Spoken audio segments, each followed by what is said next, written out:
Good morning, everyone. Happy Tuesday.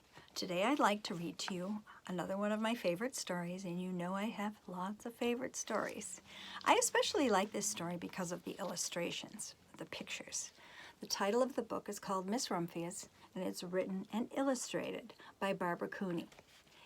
And in the picture you will see these beautiful flowers called lupins. The Lupin Lady lives in a small house overlooking the sea.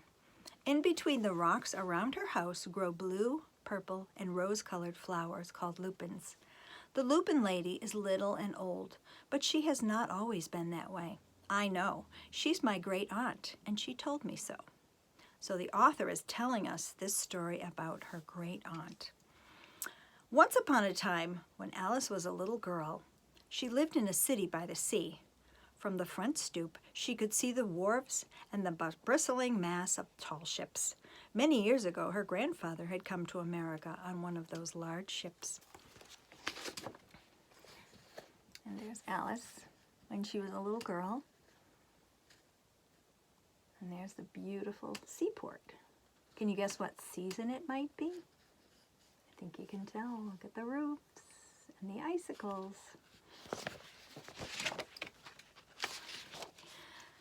Now her grandfather worked in a shop at the bottom of the house, making figureheads for the prows of ships and carving Indians out of wood to put in front of cigar stores.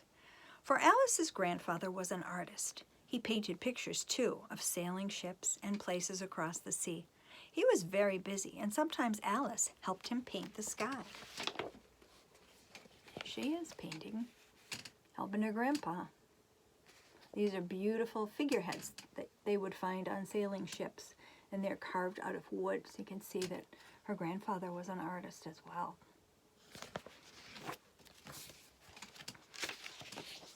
In the evening, Alice would sit on her grandfather's knee and listen to his stories of faraway places. And when he finished, Alice would say, "When I grow up, I too will go to faraway places, and when I am old, I will live in a place by the sea."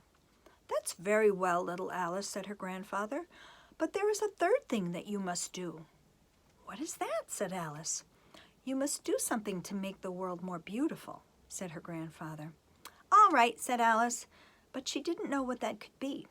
In the meantime, Alice got up, washed her face, ate her porridge for breakfast. She went to school, came home, did her homework, and pretty soon she was all grown up. Like she did all the things that you do.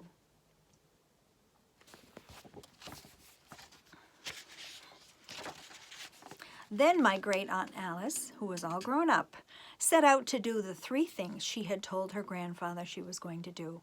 She left home, and she went to live in another city far away from the sea and the salt air. And there she worked in a library, dusting books and keeping them from getting mixed up, and helping people find the ones they wanted. Some of her books told about faraway places. People didn't call her Alice now. They called her Miss Rumphius. Do you know what her job is if she works in a library? She's a librarian, like Mrs. Greeley. Sometimes she went to the conservatory in the middle of the park. When she stepped inside on a cold wintry day, the warm, moist air wrapped itself around her, and the sweet smell of jasmine filled her nose. "This is like a tropical island," said Miss Rumphius, but not quite. So sometimes cities have conservatory, which is a building, and inside they would keep it nice and warm and grow beautiful flowers all year long, even during the snow and winter. So Miss Rumphius went to a real tropical island where people kept cockatoos and monkeys as pets. She walked on long beaches, picking up beautiful shells. One day she met Baba Raja, the king of the fishing village. "You must be tired," he said. "Come into my house and rest." So Miss Rumphius went in and met Baba Raja's wife. The Baba Raja himself fetched a green coconut and cut off the top so that Miss Rumphius could drink the coconut water inside. Before she left, the Baba Raja gave her a beautiful mother-of-pearl shell on which she had painted a bird of paradise and these words, You will always remain in my heart, and you will remain in mine, too, said Miss Rumphius. So she traveled and visited some faraway places. My great-aunt Alice Rumphius climbed tall mountains where the snow never melted. She went through jungles, across deserts. She saw lions and playing and kangaroos jumping.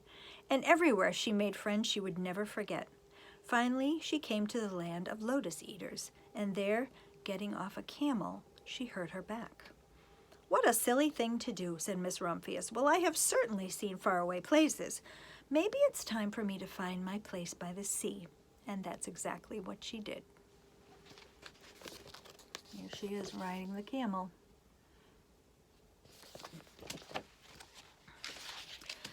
From the porch of her new house, Miss Rumphius watched the sun come up, and she watched it cross the heaven and sparkle on the water, and she saw it set in glory in the evening. She started a little garden among the rocks that surrounded her house, and she planted a few flower seeds in the stony ground. Miss Rumphius was almost perfectly happy. But there's still one thing I must do, she said. I have to do something to make the world more beautiful. But what? The world around me is pretty nice already. And she looked out over the ocean. She has a beautiful little house by the sea.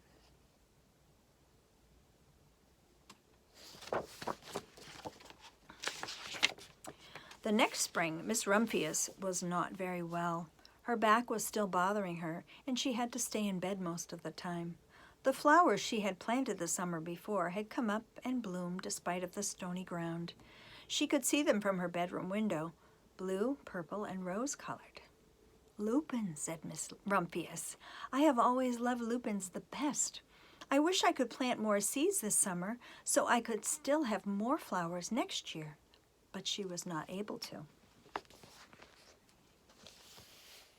She could see them from her window.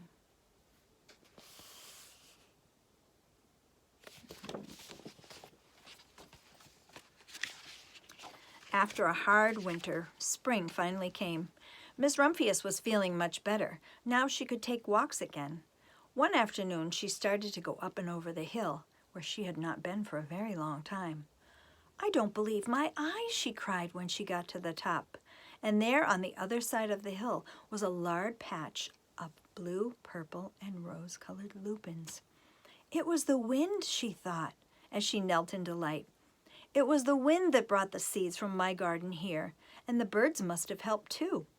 Then Miss Rumphius had a wonderful idea.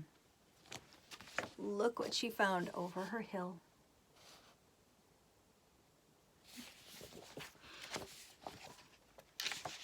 She hurried home and got out her seed catalogs. She sent off for the very best seed house for 5 bushels of lupin seed. That's a lot of seeds.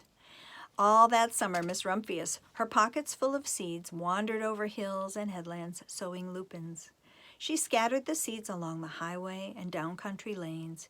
She threw handfuls of them around the schoolhouse and the back of the church. She tossed them into hollows along stone walls. Her back didn't hurt any more at all. Now some people called her the crazy old lupin lady. So everywhere she went, she was scattering seeds. What do you think's going to happen? We'll see. The next spring, when the lupins were everywhere, fields and hillsides were covered with blue, purple, and rose-colored flowers. They bloomed along highways and down lanes. Bright patches lay around the schoolhouse and the back of the church. Down in the hollows and along the stone walls were beautiful flowers everywhere. Miss Rumphius had done her third and hardest thing of all. You look, you'll see the lupins everywhere. Lupins scatter their seeds in the wind. My great-aunt Alice, Miss Rumphius, is very old now. Her hair is very white.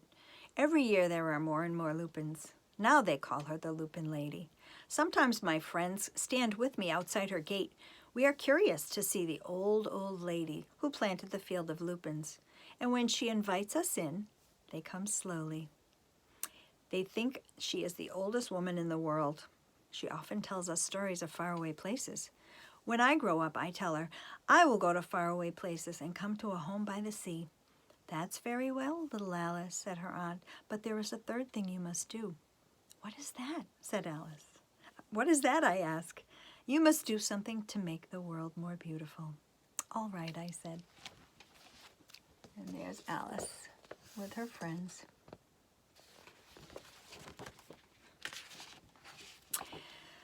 I don't know what that could be yet, though, she said. What do you think?